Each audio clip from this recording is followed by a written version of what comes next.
Hi guys, it's Mr. Lawler from Perryfields High School with you today. And today we're going to do a practical all about the conduction of thermal energy. So first things first, get ready for those questions. Get ready to write down some answers, okay? The first question is always going to be, what is the equipment that you need to do this practical? So write yourself an equipment list. Number two, what kind of heat transfer is going on between the particles of the metals? Number three, when the metal heats up, the particles are gaining which kind of energy? Number four, what are my variables? So for the dependent variable, that's the one that I'm measuring. So what am I going to be measuring to compare the conductivity of the different materials? And number four, what is it that I'm testing? What's my independent variable? So that's still part of number four. So the independent variable I'm testing, what am I testing each time? What's different in each case? Number five, what are my controls? So what needs to be kept the same in each one? So for example, the first copper rod that I show you, there's something wrong with that one. There's a couple things that are wrong with that one, and that makes it better to use a different one. So what was wrong with the first copper rod? And lastly, can you make a conclusion? What is the difference between the different materials? Which one is the best conductor of heat? Which one is the worst conductor of heat? And how do you know? How do your results prove that? Use your results to prove it. Okay, so hope you enjoy the practical. Here it comes. So we're thinking about which materials transfer thermal energy best. When you're doing this practical, you need some different equipment. So you need, first of all, tripod. You need a heat-proof mat here. I've got some paper towels on hand, ready to go. You need a variety of different materials that you're going to use to transfer the thermal energy or the heat. Obviously, we need a Bunsen burner, some matches to get this going. I've got a splint to light that safely. And to actually do the practical, we're going to use a bit of Vaseline and these thumbtacks. Now, you want these to be as small as possible, but you need them to be consistent between each of them. So going from left to right with my four materials here, you can see I have aluminium, iron, brass, and copper. Now there's a couple things that are different about some of those. And keep in mind with science experiments, you always want to keep everything the same. So because the aluminium one is much shorter, I don't have a longer piece of that. So I need to make sure that I keep the length consistent with the other two when I do my practical. For the copper, there's two things that are different about this one than the others. The copper, for one thing, is quite twisted up. It's also much thinner than the others. So the others are all the same thickness, but the copper is too thin. So I'll just choose a copper rod that's the right thickness as the others. That one's also nice and straight. So what I'm gonna do is line these four up and make sure that they're going to be the same length and apply the Vaseline at the same spot on each one.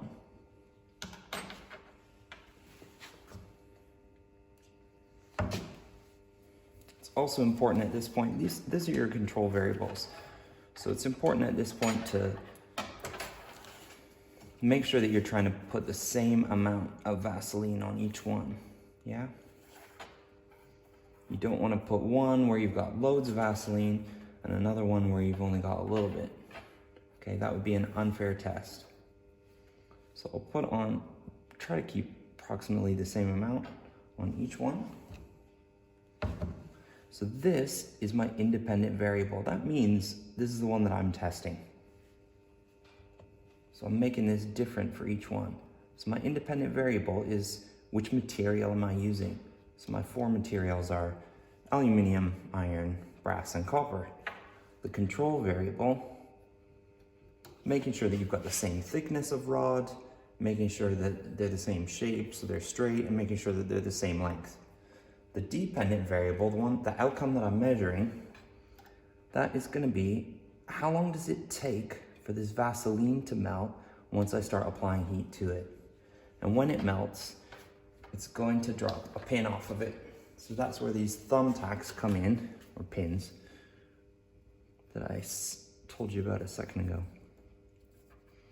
So I'll just stick that onto the Vaseline. I actually really don't like this practical, just because it's so messy and I don't like the feeling of the Vaseline. It's like really greasy. It's not my favorite.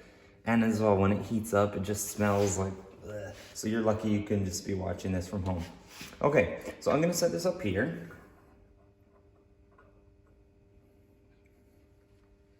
I'm trying to set it up in a way so that it can drop, but I also need to keep in mind that I want the heat to be applied consistently to all 4 of the rods. I don't want one rod to be in the flame and the other rod's like not really in the flame at all. You know what I mean?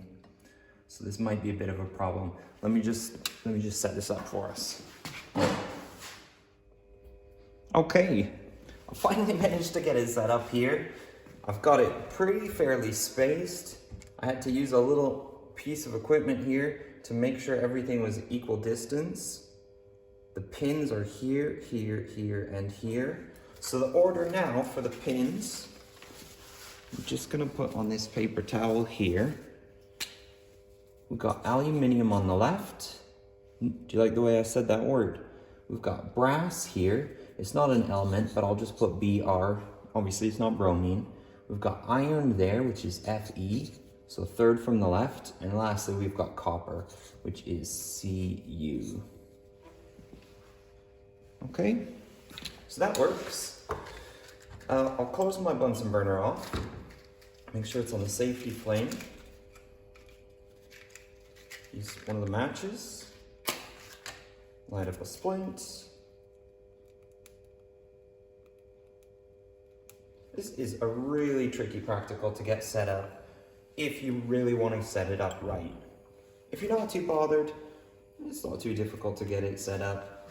But what we really want is results that we can use. So remember, the result that we're measuring as our dependent variable is how long does it take for this pin to drop off?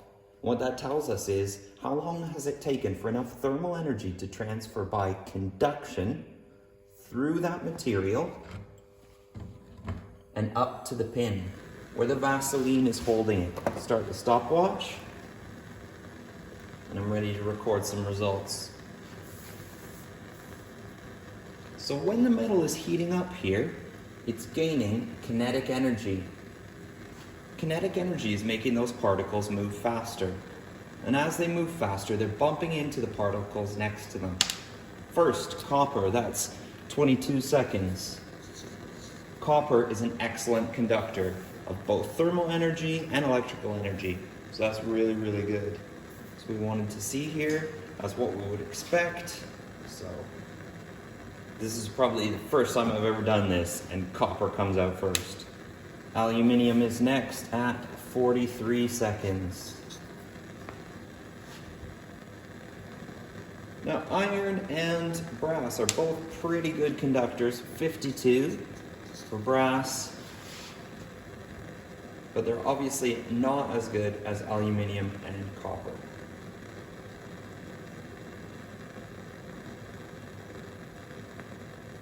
Wow, it's taking quite a while. Now you might have thought of some things that I did not control exactly as well.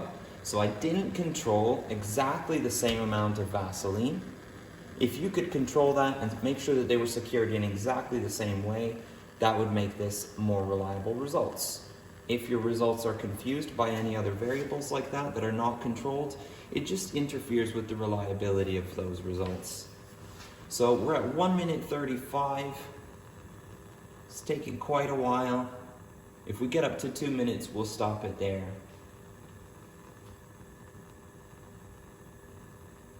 You might be thinking of, oh, how could I do something like this at home? Well, you probably can't really do this at home. But if you've ever left a metal spoon in the soup when you're heating it up, my wife doesn't let me cook anything more complicated than soup. So if I left a metal spoon in there, the metal is an excellent conductor of thermal energy. The metal spoon will be too hot. So I've learned my lesson since then. I now use a wooden spoon for stirring the soup, and that's all fine. Right, we're up over 2 minutes. There we go, 2:19. So that is safety flame. First of all, switch off the gas. Remember, it's always safe to pick up a Bunsen burner from the base. The base doesn't get hot. So 2 minutes 18 is 2 times 60, 120 plus 18, 138. So there's our results. This is time in seconds. And our material.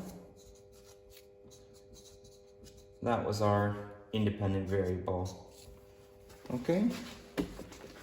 So I've got my independent variable on the top, aluminium, brass, iron, copper. And I've got my times there in seconds. Now these are all discontinuous variables. They're all categoric. They don't go into each other. There's no connection between aluminium and brass. So you'd be better off doing a bar chart than a line graph for data like this. Okay? Have a go at the questions in the description.